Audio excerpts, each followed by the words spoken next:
Buen día, jóvenes, bienvenidos a una semana más de las clases de estudios sociales. Esta vez, antes de iniciar, les quiero solicitar de favor que tomen apuntes reales de lo que se está tratando, sobre todo que no que copien tanto texto, sino que yo intento dosificarles el trabajo y hacerles esquemas y hacérselo en listas que simplifican y resumen la información. Entonces, por favor, tomen apuntes de esas listas o de esos esquemas o mapas conceptuales que yo intento hacerles de la manera más simple posible. Así que, por favor, tengan a la mano también su libro de texto mientras están viendo el video para que se puedan ir apoyando de esa herramienta también. El tema de la semana es ideologías y nuevos conflictos.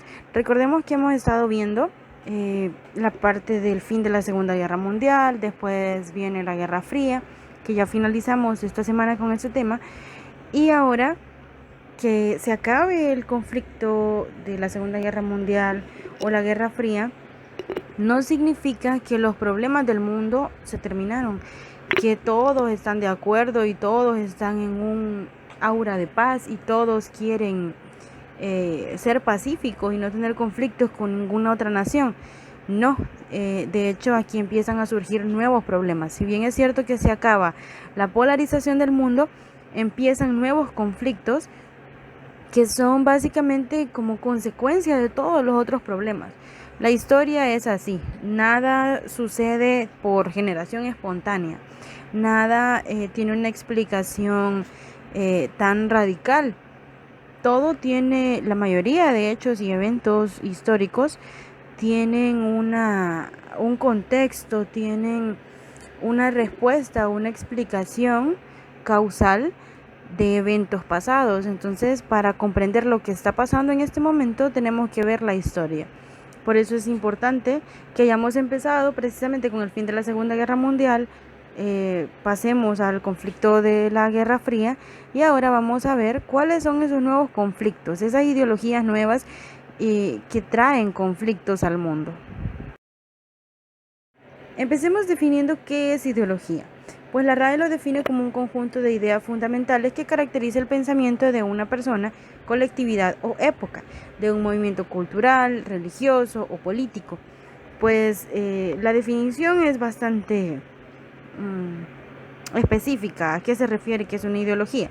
Pero más allá de esto, de manera cognitiva, viéndolo desde una perspectiva más psicológica, podemos decir que una ideología también es un sistema de ideas fundamentales que definen un modo de pensamiento político, religioso, cultural, etcétera, ¿verdad? Propio de una persona o de una colectividad. ¿Qué quiere decir esto? Que una ideología puede ser individual o puede ser compartida por un conjunto de individuos.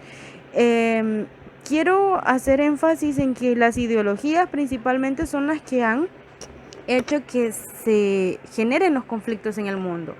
No es ni el petróleo, ni el dinero, ni ninguna cosa tangible en realidad lo que ha hecho que se hagan tantos conflictos en el mundo como los propios pensamientos.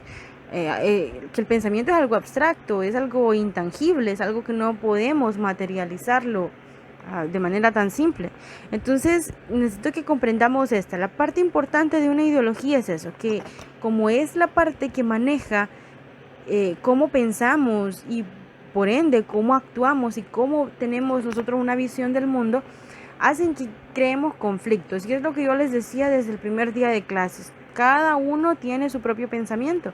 El problema es cuando queremos hacer imposición de nuestro propio pensamiento hacia los demás. Y precisamente por eso es que se generan los conflictos y las grandes guerras han ocurrido precisamente por eso. Ustedes pueden ver documentales de la ideología fascista o de la ideología nazi, lo que hemos estado viendo de la Guerra Fría, el bloque occidental y el oriental. Precisamente el conflicto se basa en ideologías, en diferentes posturas, en diferentes formas de pensar y de querer manejar las situaciones de la realidad y de la sociedad. Entonces ahí podemos entender un poquito de por qué las ideologías son tan importantes para poder comprender de dónde surgen todas las problemáticas sociales y humanas. Como seres humanos aprendimos de la Primera y la Segunda Guerra Mundial que la resolución de conflictos por vías violentas no es viable, ni a nivel de pérdidas humanas ni pérdidas económicas. Representan un atraso inclusive para el desarrollo de las sociedades. El conflicto de la Guerra Fría también pues nos dio una lección de cuánto unas ideologías, unas ideas, una forma de pensar pueden hacer división en naciones completas. Tenemos el ejemplo de Corea, de Vietnam y de Alemania, que son los 3 casos que vimos en la clase pasada. Después de la Guerra Fría viene la primera prueba y es el conflicto del que vamos a hablar en este momento.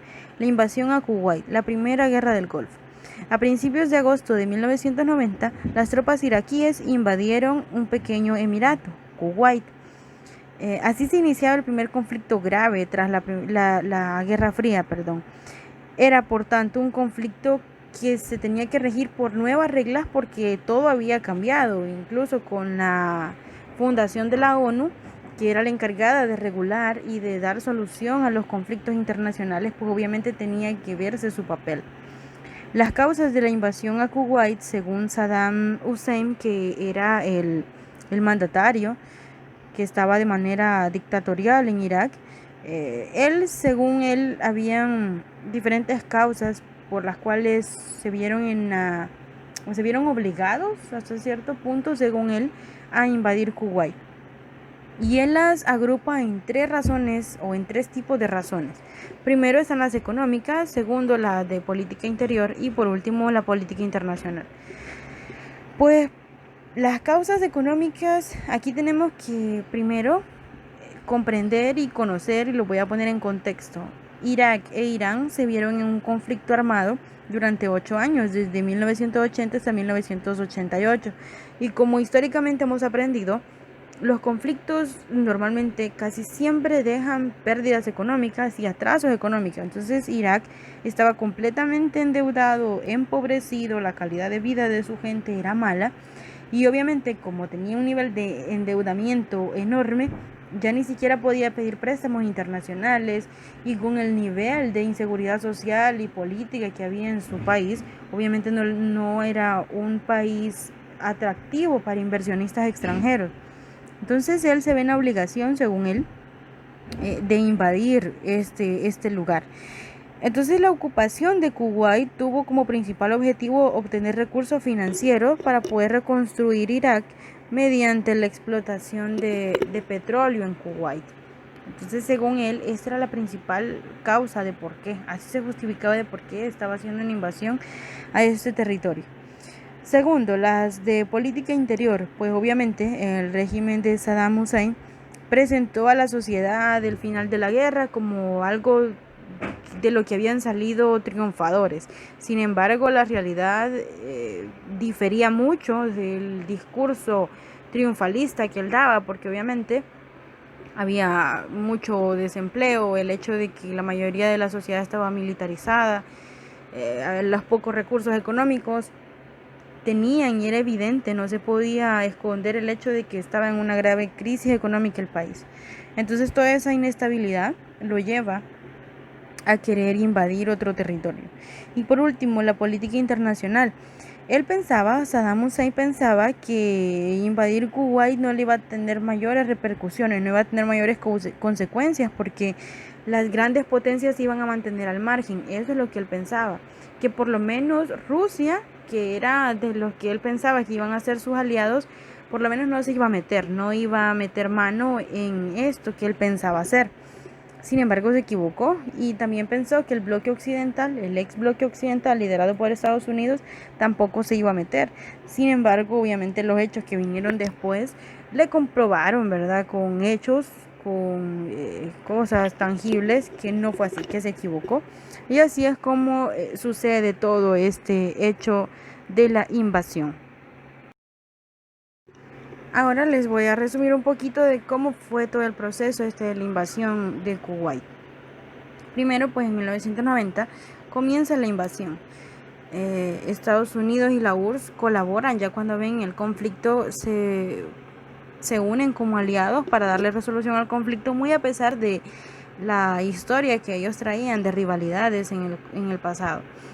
Estados Unidos después comienza a acumular tropas en Arabia Saudí para cualquier acción militar. Ellos estaban preparándose para dar respuesta a cualquier ataque militar o a cualquier otro intento como ese de invadir territorios que no le pertenecían, ya sea a Irak o a cualquier otro país que intentara hacer lo mismo. La ONU autoriza utilizar cualquier medio para retirar a Irak. Y aquí es un paso importante porque le dan el aval a cualquier país, sobre todo a Estados Unidos y a la URSS y a cualquiera de las potencias mundiales de ese momento, de utilizar cualquier medio, inclusive pues obviamente un conflicto bélico. Precisamente eso da pie a una alianza de 36 países, 10 de ellos musulmanes, en los que se unen en contra de Irak para poder sacarlo del territorio de Kuwait. Es algo que Saddam Hussein no se esperaba, obviamente. Estados Unidos le da un ultimátum. George Bush, padre, le da un ultimátum y le dice que tiene hasta antes del 15 de enero de 1995 para poder salir del territorio, y si no, pues obviamente van a tomar medidas, y como no hace caso y siguen el lugar, siguen con la ocupación, pues terminan ejecutando la operación Tormenta del Desierto, que termina con el conflicto, pero obviamente esto trae consecuencias negativas, y era obviamente Estados Unidos el vencedor, porque tenía una alianza con estos 37 países y habían enviado tropas de apoyo, sobre todo Gran Bretaña. Y así es como logran sacar y retirar a Irak de Kuwait. La Segunda Guerra del Golfo, la invasión a Irak, pues aquí se cambian los papeles de todo lo que había venido sucediendo, todo lo que sucedió en el hecho anterior.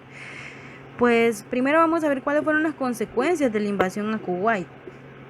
Obviamente, aunque el estado de Saddam Hussein logró sobrevivir a la pérdida del conflicto que habían tenido con Estados Unidos y los otros países, pues queda debilitado, queda con su economía peor que como la tenía antes. El nivel de vida de la población, de su gente, pues había bajado, todo había quedado peor de como estaba todavía antes. A pesar de todo esto, pues Saddam Hussein mantenía una postura en contra de la ocupación estadounidense en territorio del Medio Oriente, porque ya no querían ellos influencia, o él específicamente no quería influencia estadounidense en ese territorio. Y sobre todo empezó más con su propuesta o su objetivo de retirar a los estadounidenses de su territorio, cuando llegó este señor George Bush, hijo, a la presidencia de Estados Unidos. Después tenemos también que los atentados del 11 de septiembre son un evento sumamente importante. Aquí tenemos que ponernos en contexto.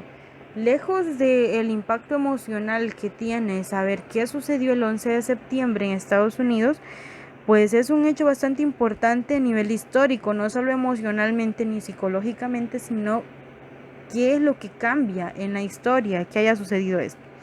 Los atentados del 11 de septiembre de 2001 proporcionaron la coartada perfecta para la realización de Estados Unidos de poder invadir y de poder tener influencia, injerencia directa en los países del Medio Oriente. Desde el día siguiente de los atentados, algunos miembros de la administración conservadora de Bush señalaron a Irak como uno de los instigadores, obviamente de los que llamaban a las demás naciones del Medio Oriente a estar en contra de Estados Unidos. Las evidencias de que la autoría de los mismos correspondía a la organización de Al-Qaeda y de que esta tenía a Afganistán entre sus principales focos de atención, pues ahí se empezó un conflicto realmente complicado entre Estados Unidos y el Medio Oriente. Eso tenemos que tenerlo en claro.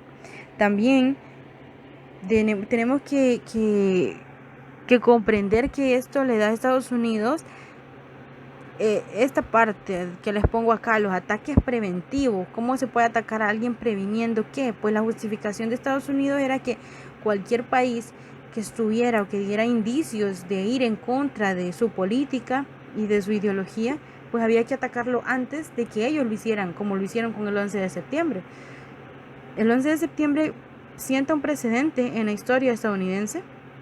y en la historia universal, en la historia mundial, porque jamás se había tenido un ataque en suelo norteamericano, en suelo estadounidense. Entonces ellos ven que era una amenaza real y así empiezan. Ese fue como el pretexto perfecto. Los atentados del 11 de septiembre le dan vía libre a Estados Unidos para atentar e invadir la soberanía y la libertad de cualquier país de Medio Oriente, sobre todo ahí se estaban enfocando, que estuviera en contra de ellos, porque si hacían ataques era en forma preventiva, ellos así se justificaban y así lo siguen haciendo hasta el momento. Pues obviamente esto tenía opiniones, esta clase de invasión a Irak y a todos los lugares de Medio Oriente que ellos tenían acceso, pues esto crea opiniones diferentes. La misma población estadounidense tenía una opinión dividida entre si estaba bien o estaba mal ingerir e interferir en la soberanía y en el territorio de otros países tan alejados de ellos, ¿no? Y bueno, por último, en marzo de 2003, Estados Unidos atacó. Ahí sí, pues se da el primer ataque de Estados Unidos, ¿verdad? Entonces, como les repito, este conflicto de Medio Oriente tenemos que interpretarlo como sí, un efecto de algo más. No es que, les repito, ¿verdad? La historia no sale o los hechos no salen por generación espontánea, sino que todo tiene una causa y obviamente tiene efectos y repercute en la población. El conflicto del que vamos a hablar ahora es el conflicto de los Balcanes. Este territorio siempre ha sido históricamente un poco conflictivo. Primero tenemos que ver dos puntos importantes acá antes de empezar a hablar de esto. Pues Yugoslavia se había creado como estado en 1918 tras la Primera Guerra Mundial. Agrupaba una serie de pueblos y culturas distintas. Ahí habían croatas, serbios, eslovenos, bosnios, albaneses, entre otros. Y también había religiones diferentes. Ahí habían católicos, ortodoxos, musulmanes. Y tenemos que tener en cuenta que en estos territorios que habían conformado Yugoslavia, siempre habían tenido fronteras un poco conflictivas entre ellos mismos, pero había un personaje que había logrado unificar como un solo pueblo a estos territorios. Sin embargo, tras la Segunda Guerra Mundial, pues obviamente ocasiona la ruptura de Yugoslavia como un estado pues compuesto por todo este conjunto de países o de territorios. Entonces vamos a ver un poquito de cómo se van creando esta serie de conflictos en estos países. Les voy a pedir por favor que dibujen el mapa de la península de los Balcanes. Yo ahí les dejo una imagen, ¿verdad? Igual la pueden encontrar en internet, ustedes solo buscan la península de los Balcanes o los países balcánicos y ahí les va a salir para que puedan tenerlo. Los que tengan impresora ya saben cómo hacerlo y si no pues lo dibujan fácilmente. Vamos a ver por qué Yugoslavia entonces se separa y hay una ruptura, una separación de este estado como tal. Y tenemos que en 1980 desaparecieron los dos pilares del estado yugoslavo. Primero, murió Tito, que era quien había logrado unificar a este conjunto de naciones para crear Yugoslavia. Y segundo, la crisis del bloque comunista permitió que emergieran fuerzas políticas no comunistas y normalmente nacionalistas, como en el caso de Italia o Alemania. Y frente a ello, Serbia deseaba mantener Yugoslavia y ocupar en ella un lugar hegemónico. Aquí empieza también la idea de la Gran Serbia. ¿Y de qué se trataba esto de la Gran Serbia? Que en todo el territorio yugoslavo los serbios pretendían que Yugoslavia se mantuviera en el tiempo. Sin embargo, buscaban la hegemonía de los serbios, que ellos fueran los únicos que poblaran el territorio yugoslavo. Y la Gran Serbia, ¿de qué se trataba? Pues era un concepto formulado en el siglo XIX y que promulgaba la unión bajo el mismo estado de todos los territorios poblados de forma mayoritaria o minoritaria por serbios. Se trataba, por tanto, de crear un estado étnicamente hegemónico, así como lo que pretendía Alemania, por ejemplo, lo que pretendían ellos con la raza aria, como decían. Pues obviamente ellos intentaban hacer lo mismo porque estaban emergiendo todos estos ideales nacionalistas en ese entonces. y habían quedado todavía rezagos de toda esa historia nacionalista en, en varios territorios, no solo en Europa, ni solo en Medio Oriente, ni en Asia, sino que era a nivel mundial, había surgido este sentimiento nacionalista, ¿no? Les voy a pedir por favor que realicen el cuestionario de repaso de la página 160 antes de poder continuar. Y yo sé que el video pues está un poquito largo porque el tema es extenso, así que pues si se quieren tomar un descanso mientras, pues perfectamente pueden ver el video en dos partes si ustedes desean para poder descansar. Como Yugoslavia se había desaparecido, varios de sus territorios, entre ellos Eslovenia y Croacia, habían declarado su independencia. Y obviamente el territorio de Bosnia y Herzegovina pues seguía el ejemplo de ellos. Y así en 1992 declara su independencia. Sin embargo, como les menciono, en Yugoslavia se había agrupado a diferentes etnias, a diferentes religiones. Los musulmanes y los croatas apoyan la independencia de Bosnia y Herzegovina, pero los serbios no. Por lo que les mencionaba, el ideal de crear la Gran Serbia, en donde ellos eran los que tenían el poder hegemónico. Los serbios así inician una guerra, inician un conflicto. Y el problema es que ni la ONU pudo detener esta guerra. Ellos no pudieron intervenir, no fueron capaces de detener ni de impedir las matanzas de la población civil. Solamente la intervención de la OTAN en 1994 y 1995 pudo frenar las hostilidades entre estas dos naciones. Ahí la Unión Europea demostró que no tenía en realidad un peso político y militar, pero la OTAN sí. Ahí una vez más se muestra que sí tenían injerencia, que sí tenían poder en cuestiones políticas, de política internacional. Estados Unidos es el que logra al fin en 1995, con el apoyo y la intervención de ellos, un acuerdo de paz entre estas dos naciones. Y así es como podemos ir viendo también cuál ha sido el papel que ha jugado Estados Unidos, incluso después de la Guerra Fría.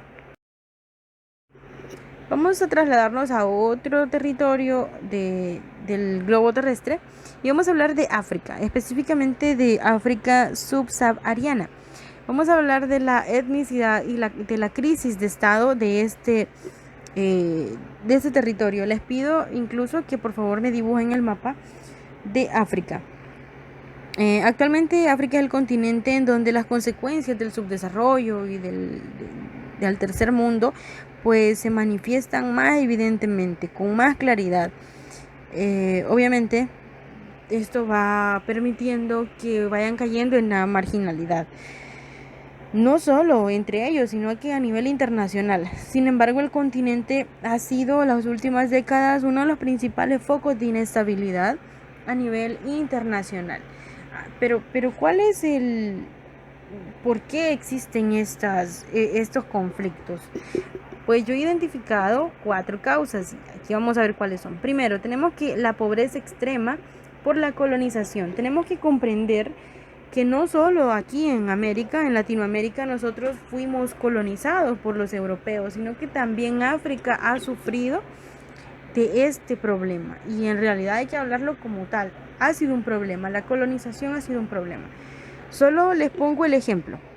Vamos a ir con un ejemplo así bien, no sé, simple. Un ejemplo cotidiano. Solo imagínese que usted esté viviendo en su casa normal y de repente llegue alguien más fuerte que usted, totalmente diferente, que tenga mayores capacidades físicas o que tenga armas y usted no las tiene, que sepa defenderse incluso con su cuerpo, pero usted no. Y le dice, llega a su casa y llega a vivir allá a su casa y usted todavía le tiene que servir. Le come su comida, le gasta su dinero y usted todavía tiene que trabajar para mantenerlo y así. Entonces la colonización, los procesos de colonización, yo en lo personal los veo de esa manera.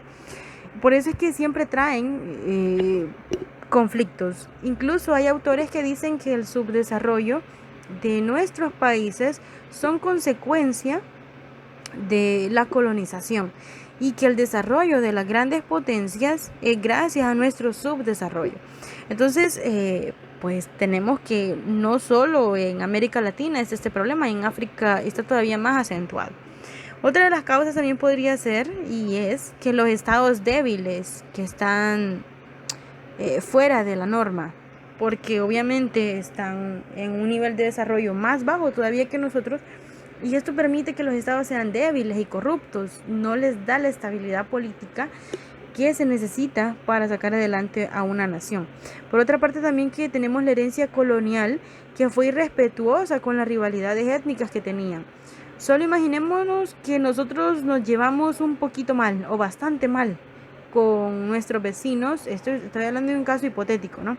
Pero que nosotros nos llevamos bastante mal con nuestros vecinos de Honduras o de Nicaragua, de Costa Rica o de Guatemala, pero que vienen los europeos o vienen los colonizadores y nos obligan a convivir juntos porque han creado una sola nación y no respetaron el hecho de que no nos llevamos bien y que teníamos diferencia. Entonces esto pasó en África, habían diferentes etnias que no podían convivir, sin embargo se vieron en obligación porque las divisiones territoriales que hicieron los europeos no coincidían con las divisiones territoriales étnicas que ellos ya tenían en África. Entonces esta clase de conflictos, que más adelante ya vamos a ver de qué se tratan estos conflictos étnicos, han traído consecuencias también negativas para lograr un desarrollo adecuado en África. Y por otra parte, la última causa, la influencia de los intereses occidentales. ¿Por qué? Aquí vamos a hablar específicamente de Estados Unidos y de algunos países europeos como Gran Bretaña, Francia, que son los que tienen más territorios colonizados en África o tenían territorios colonizados en África y obviamente estaban luchando por quién tenía más acceso a los recursos naturales que quieren explotar en África, porque hay que tener en cuenta algo. África es el continente con más recursos naturales, más rico en recursos naturales de todos los que hay. Eso ha sido su condena básicamente, porque el hecho de que los demás países ambicionen explotar esos recursos los ha llevado precisamente a la situación en la que están en la actualidad. Hablemos de los conflictos del Golfo de Guinea. En Liberia y también parte de Sierra Leona, el origen del conflicto se halla en las diferencias sociales y étnicas que se crearon con la llegada de antiguos esclavos estadounidenses que crearon, entre comillas, un colonialismo negro.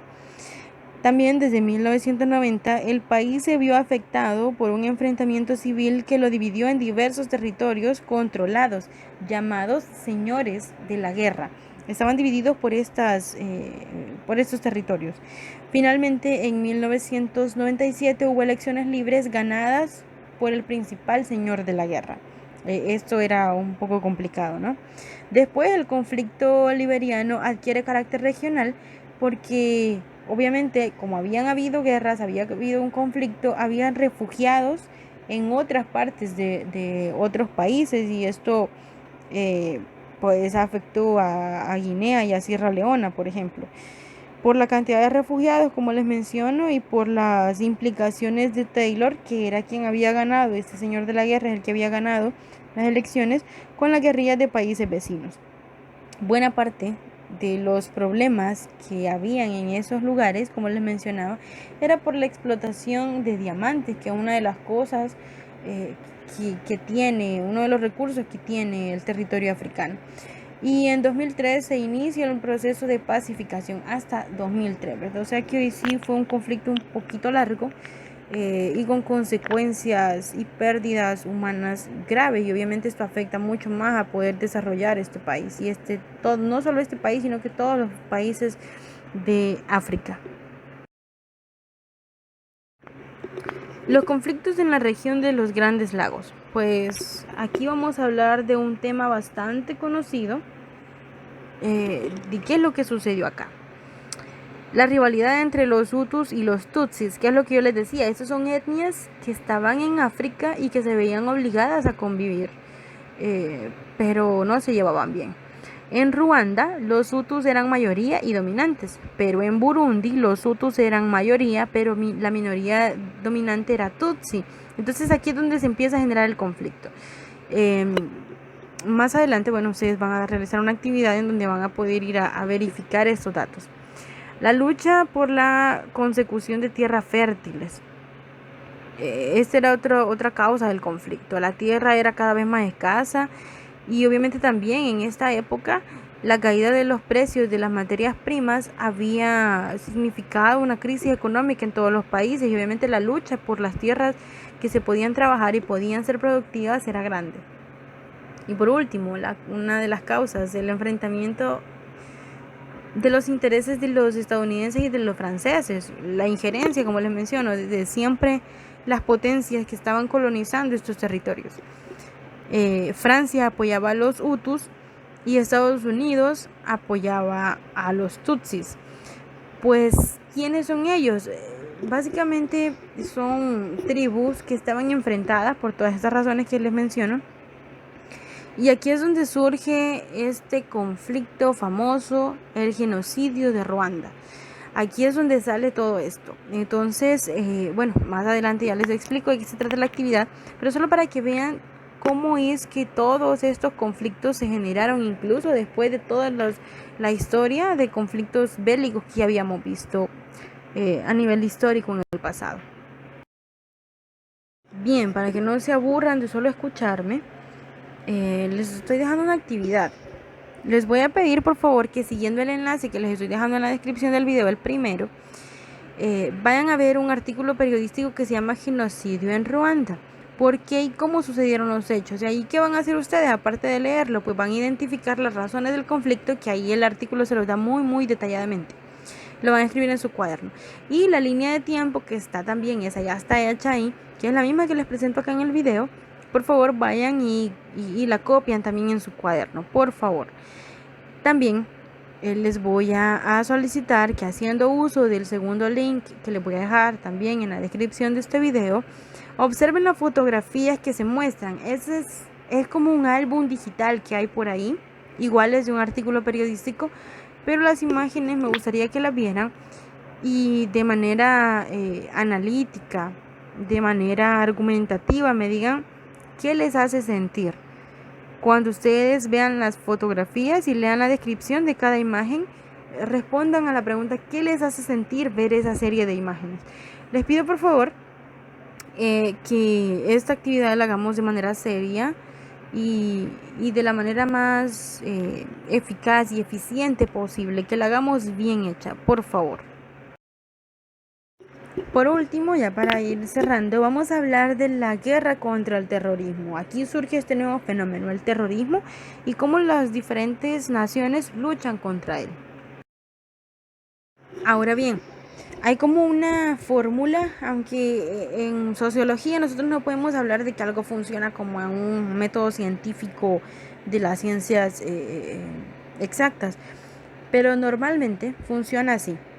¿Cómo surge el terrorismo? Pues, ¿qué tiene que haber en una sociedad para que surja el terrorismo? Primero, una minoría fanatizada contra el sistema.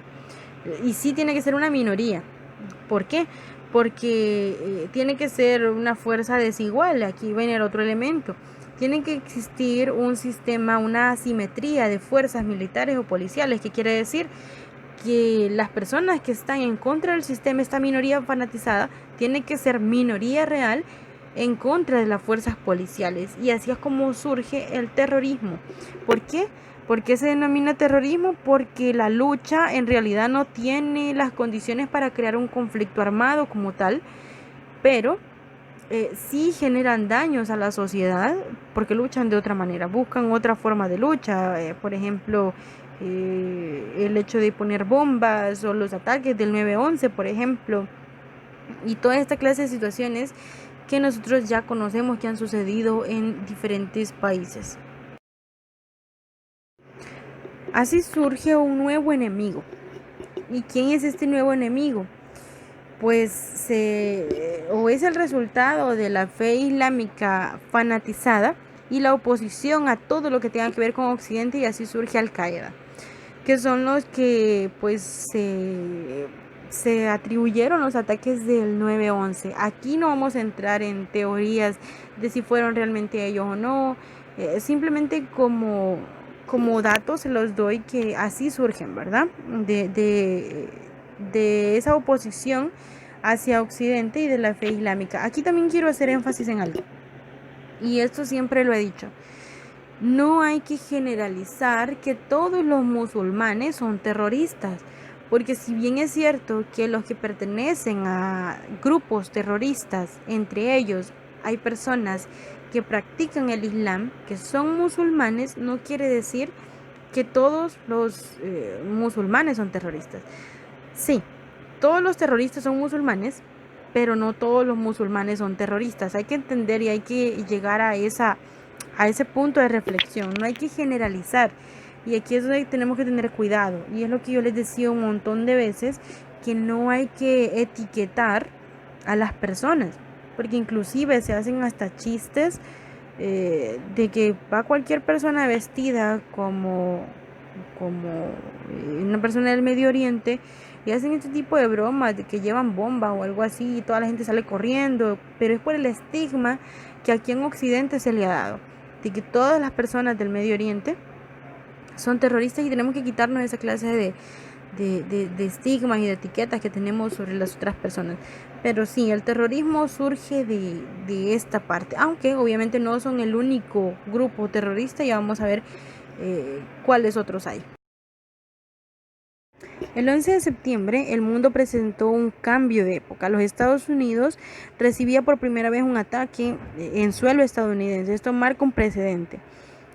Al Qaeda se atribuye el secuestro de los aviones comerciales que se estrellan en lugares simbólicos como las Torres Gemelas, el corazón financiero de Estados Unidos, de Manhattan, y el Pentágono, que obviamente el avión se dirigía para la Casa Blanca, pero obviamente fue derribado antes. Obviamente las personas que iban, el hecho es que asesinan a personas inocentes, no solo de las Torres Gemelas, sino también de los aviones comerciales que habían secuestrado. Así se confirmaba la autoría de este atentado de Al Qaeda, y la respuesta de Estados Unidos fue atacar la organización en sus bases de Afganistán en octubre de 2001, donde se suponía que estaba su principal líder, que era Osama Bin Laden. Así pues, Estados Unidos empieza también a justificar la injerencia que tienen diferentes países de Medio Oriente. Otro grupo terrorista que surge después es ISIS, el Estado Islámico de Irak. No solo controla Irak, sino que parte también de Líbano y Siria. Pues de dónde surge, empezó como Al Qaeda de Irak y actualmente controla parte de Irak y Siria, lo que ellos llaman un califato. ISIS o Estado Islámico es a la vez un grupo terrorista y un estado de facto que gobierna parte de ambos países. Y aquí algo importante que caracteriza y que hace la diferencia entre ISIS y Al Qaeda, pues Al Qaeda se financiaba, sus recursos económicos los sacaba de donaciones internacionales, pero ISIS, como se ha implementado como un estado, se han autoimpuesto como un estado, ellos su dinero y la forma de financiarse, todos los actos que han cometido lo hacen por medio de la explotación de petróleo en estos sectores y también cobran impuestos. O sea, ellos sí están como un estado normal, entre comillas, y así logran financiarse. Entonces es importante que conozcamos. Les voy a solicitar, por favor, que vayan a investigar por lo menos a 5 grupos terroristas más que existan en el mundo o que hayan existido y cuáles fueron las principales cosas que hicieron. Obviamente van a ser cosas malas, ¿no? ¿Cuáles fueron los principales actos terroristas que cometieron? Por favor, igualmente en su cuaderno lo hacen. Ahora, para finalizar, solo les voy a solicitar que realicen las actividades de las páginas del libro, de las 164 y 165. Esto ha sido todo, ya no los detengo más. Por favor, realicen todas las actividades, envíen las evidencias como de costumbre todas las semanas. Y fue un gusto pues haber hablado para ustedes y espero no haberlos aburrido tanto. Igual les recomiendo que si los videos a veces están muy largos, los hagan por pausa, ¿verdad? Hagan las actividades por pausa para que no se me aburran mucho. Cualquier duda, cualquier consulta, estoy a la orden en horarios hábiles por Skype o por el correo electrónico. Un gusto, jóvenes, nos vemos la próxima semana.